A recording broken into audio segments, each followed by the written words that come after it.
My kitten almost killed himself once a day for the first 5 days that I had him. He seemed to have a death wish, his behavior was incredibly impulsive, and he had no concept of self-preservation. The first day, he jumped onto the lid of my open banjo case, which wobbled then slammed shut completely, locking him inside and nearly amputating the tip of his tail. I mean by mere millimeters he missed it. Luckily I was there to witness this, or else he may have been locked away for who knows how long. The next day he climbed up the inside of a table lamp, clasping the bulb.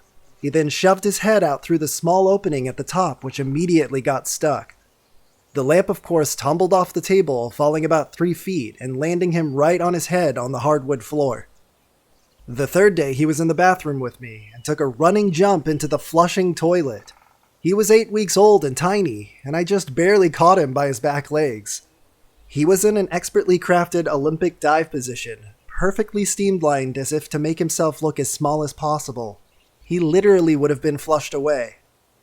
On the 4th day, he took a carefully planned running jump off the top of the stairs. He sat there, thought about it, posed ready for it, and then ran as fast as he could. He tumbled head over heels 2 or 3 times down the flight and landed on his head, again. The last heart palpitation-inducing incident on the 5th day was when I brought him over to my parents' house. My mom was giving me some food from the freezer, which was in one of those fancy fridges with a pull-out freezer on the bottom. She rolls it out, gives me the stuff, and then shoves it closed. A minute or so later, I realize that my kitten is missing, and we hear desperate meows coming from the fridge. Somehow, in the 10 seconds that she had the freezer drawer rolled out, he had crawled underneath the drawer and finagled himself into the space between the freezer and the fridge itself. I had to reach up underneath the drawer and pull him out through the small space. It was kind of like how the door in a vending machine works. Once you open the drawer, the space is blocked, if that makes sense. So I had to jam my hand up in there and was wildly trying to grab him. I ended up yanking him out by one of his front legs, which was not fun for either of us. He was ice cold. And this was all within the first 5 days. This is him now.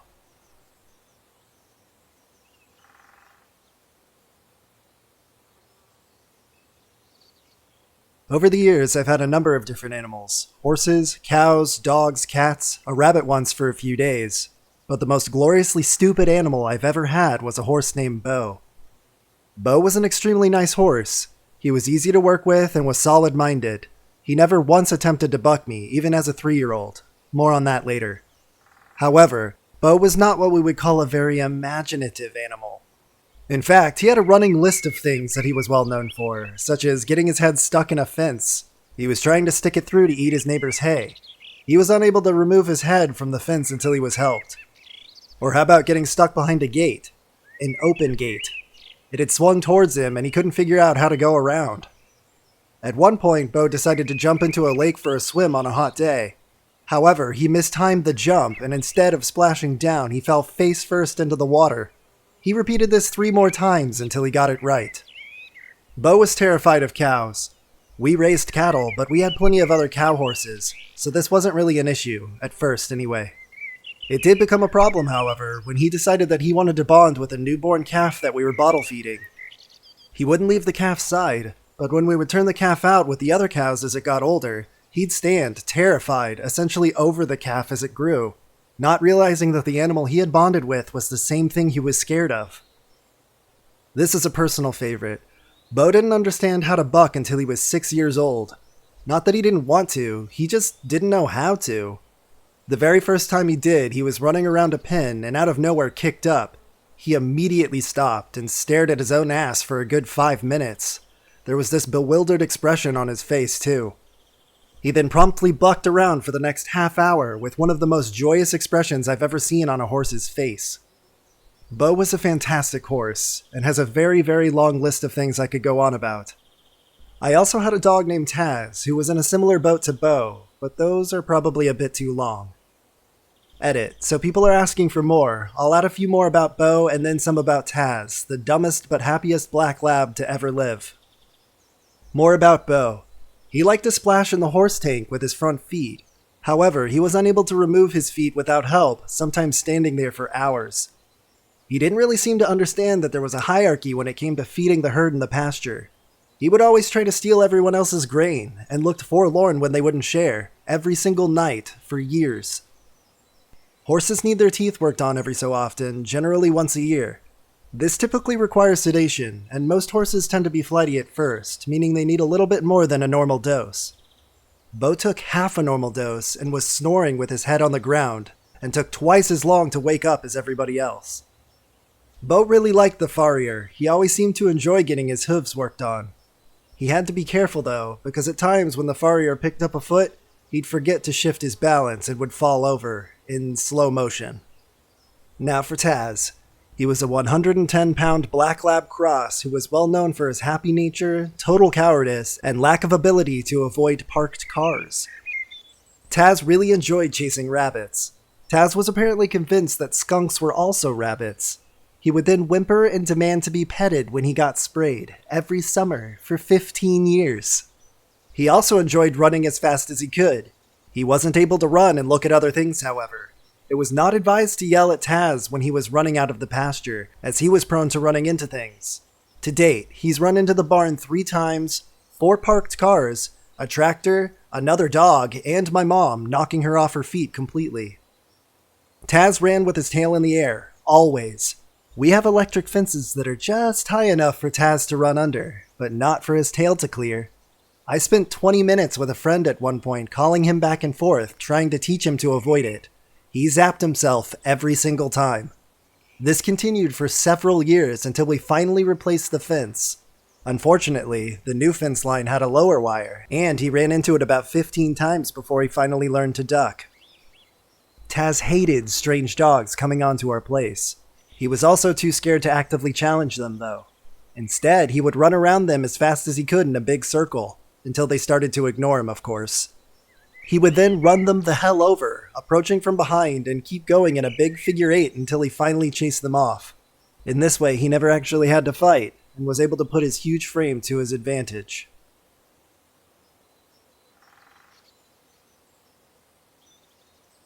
Growing up, we had a golden retriever named Debbie.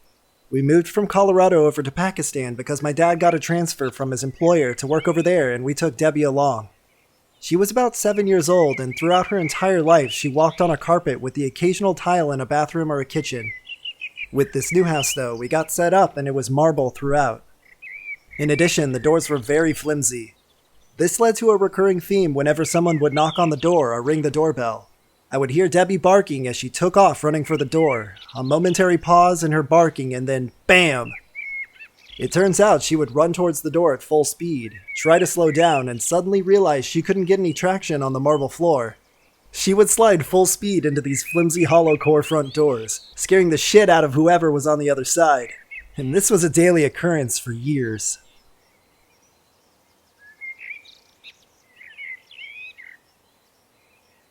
My dog Riley was usually a smart thing, but had strokes of stupidity too.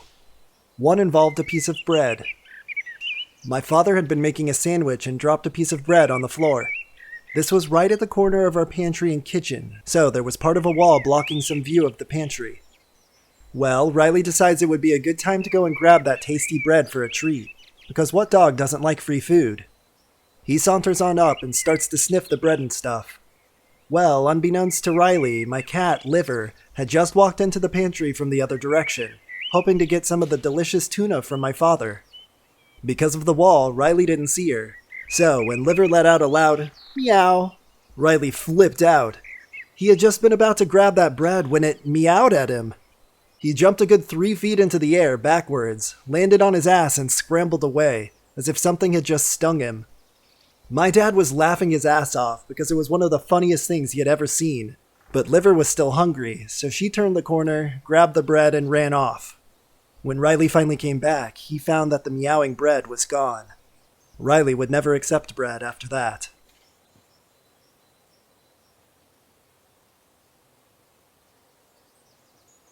This happened when Jack was almost 2 years old, so circa 2008 or 2009. I was sitting on the couch watching Criminal Minds, as always, while Jack was on the floor playing with a little ball that lights up. I honestly wasn't paying too much attention to what Jack was doing because 1, he looked like he could handle the ball just fine, and 2, Criminal Minds was on, which usually commands my full attention. After some time, I began to hear a small bang, followed by a low, guttural meow ringing out throughout the house. After determining that it wasn't coming from the TV, I began to investigate. I walked out into the entryway where we kept all of our shoes in, and what I see leaves me in complete disbelief. Squirming around on the floor, with my mid-calf leather boot secured around his head and upper torso, and looking like it had just been smashed up against the wall, was a big, fat tuxedo cat's ass. I rush over to Jack and try to pry the boot off of him, all the while he's yowling and struggling to remove the boot himself. After what felt like hours but was probably just a few minutes, and several scratches from his hind legs later, I managed to pry the boot off of Jack. And as I held up the boot after freeing Jack, that goddamn ball fell out onto the floor with a clatter. Of course, Jack chases after that stupid ball as if nothing had ever happened. Though I wasn't there to witness how it got stuck in the boot, I do have a theory. And that is, somehow in the course of his play, Jack managed to swipe the ball into my boot, which I sometimes leave out on the floor. He chased after the ball and then got stuck inside the boot while trying to get it out. That bang that I heard was probably the result of him blindly crashing into the wall with the boot secured firmly around his body. And that's the story of how I found my Jack in my boot.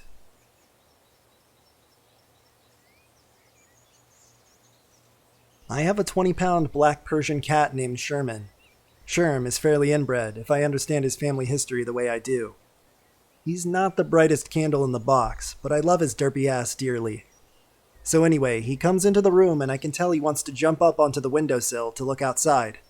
I'm sitting on the couch, which is against the wall and perpendicular to the window. Now, he could have easily jumped up onto the sill from the floor, but in his lazy little mind he decided to jump up on the couch and then the window. The only problem is that I'm sitting on the couch already, and I'm in his line of trajectory. I see him wiggle his fat ass and make a run for it. In his attempt to jump over my lap, he misses his footing, manages to scratch the shit out of my leg, and ends up face-planting right into the wall under the window. And he hits it hard. Just imagine 20 pounds of cat and full speed slamming into the plaster wall. I'm pretty sure the house shook. He wasn't seen for a while after that, because he bolted out of the room, licking his wound and tending to his shame.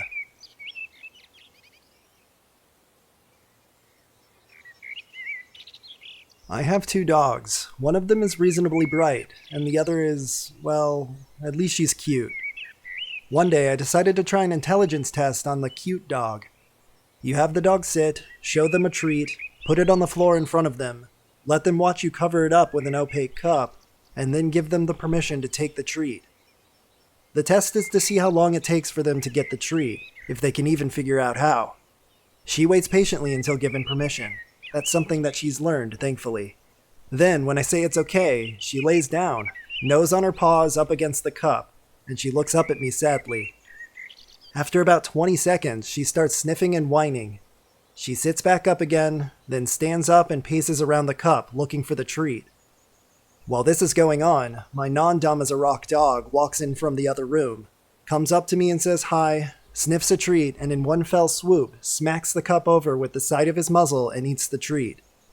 My special little girl just looks on at this black magic and gets the saddest look of realization when her treat vanishes into her brother's gullet. Sorry, girl, but it's survival of the fittest around here.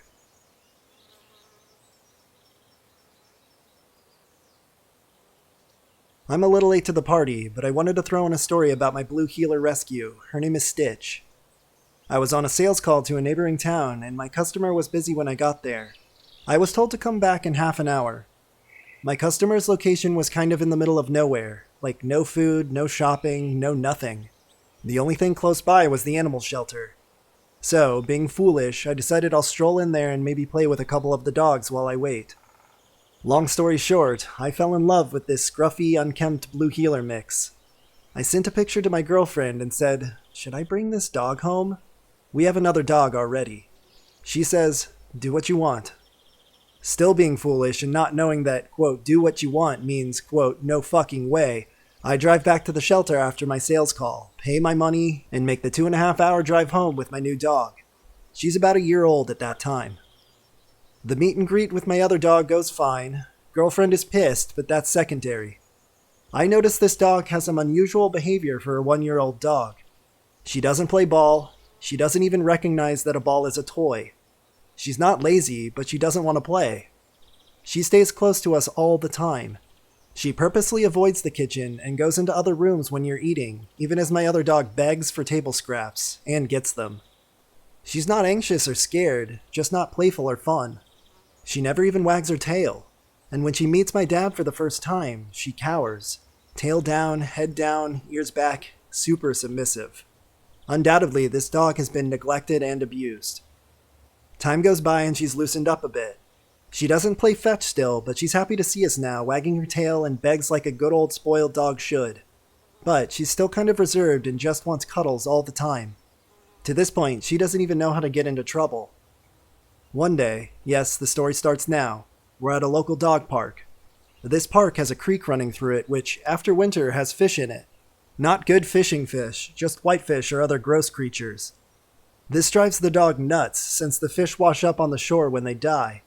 We all know how much dogs love gross smells, especially rolling in gross smells. Stitch disappears into some tall grass on this day, which is fine as she plays very well with my other dog. My other dog comes back and Stitch doesn't. This is down by that creek area. I keep walking because Stitch always comes back when she gets too far away, but not this time. She doesn't. Finally, and I'm probably 70 yards away by this time, I start calling for her. I suddenly see her strutting out of the tall grass. Her tail is up and her ears are forward. She's basically prancing. This dog is incredibly happy with herself, and I can't see why yet. She gets close enough that I can see why she's happy. This reserved, timid, sometimes fearful, not quite a quote dog has hauled a full fish out of the creek and is carrying it over to me through the park.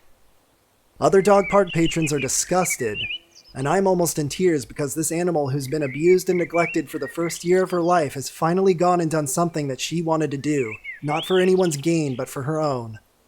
I'm almost in tears because I've never seen her look so proud of herself. It's at this point I consider my dog to have become a full-fledged dog. Fuck, I'm tearing up just remembering the look on her face. I walk over to her, sit in the grass, and she drops the fish and looks up at me with a big dopey smile on her face. She's just wagging her tail and waiting for her praise. I'd like to imagine that, going through her little dog mind, was the phrase, "Did I do good?" I probably spent 5 minutes there just petting her and telling her how good she was. She was proud, and I was proud. And my other dog decided that this fish would make a really good snack. I didn't mind.